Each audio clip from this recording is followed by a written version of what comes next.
سروک امریکا ترامپ سوز دای بکو دشر دجی داعش ده پشگیری هزن خواجهی سوریه بکن.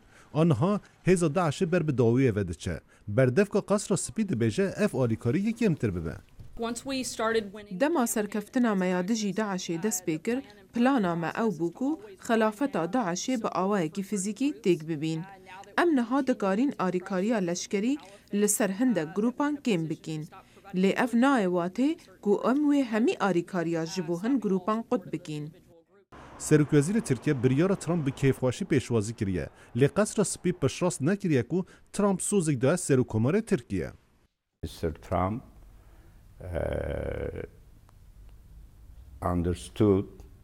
بريس ترامپ فهم كر بيتشج بو تركيا جرينجا دي دسبيكي دا شر تركيا يل دجي داعشي اشكربو اگر تو بخوازي دجي داعشي شربكه دبيگو حوال بندي تاي راست بن تونه کار شر تروري به گروپ کی دن يه تروري بکه هفت سروک پیده بری صالح مسلم جدنگ امریکا را گوت که افتشتن آلی ترکیه دبیجن نراسته.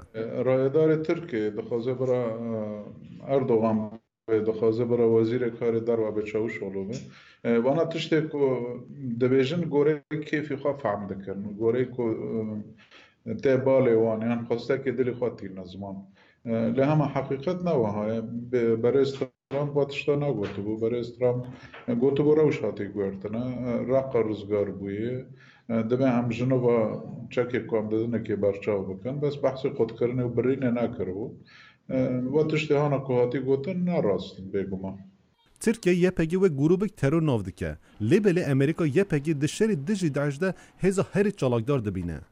لذلك نعتقد بأن جبر في اكيام دبيجن داخويانيا تركيا نراسته لسر عرضه پشتگیری امریکا جبو هیز سوریا دموکرات بردوامه هر وها سر اصل سیاسی جی هفرزی بردوامه لگل ریوابریا خسرا کردی لگل سرکردین فدرالیا باکور سوریه و هر وها لگل مجلس سوریا دموکرات کردن سوریه دربار بردوامی آلیکاری امریکا ده بگومانن.